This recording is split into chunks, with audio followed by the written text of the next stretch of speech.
i7 ગુજરાતનો અવાજ।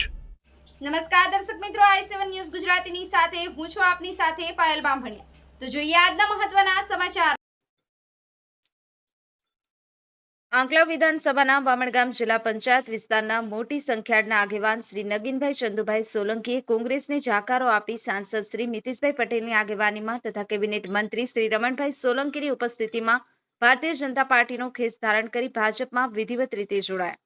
અમિત ચાવડાના નજીકના માનવામાં આવતા નગીનભાઈ સોલંકી છેલ્લા 25 વર્ષ સુધી ગામના સરપંચ તરીકે સેવા આપી ચૂક્યા છે। તેમજ તેઓ પૂર્વ તાલુકા પંચાયત પ્રમુખ તરીકે ફરજ બજાવી ચૂક્યા છે અને 15 વર્ષ સુધી એપીએમસીના ડિરેક્ટર તરીકે પણ મહત્વપૂર્ણ યોગદાન આપ્યું છે। આ પ્રસંગે શ્રી ગુલાબસિંહ પઢિયાર, આંકલાવ તાલુકા પ્રભારી શ્રી સુનિલભાઈ શાહ, તાલુકા મહામંત્રી અલ્પેશભાઈ, શહેર પ્રમુખ મિહિરભાઈ શાહ, મહામંત્રી સંજયભાઈ, શંભુભાઈ સહિત અનેક આગેવાનો અને કાર્યકરો ઉપસ્થિત રહી શુભેચ્છાઓ પાઠવી હતી। Bureau chief Narendra Sharma, i7 news Gujarati, Anand.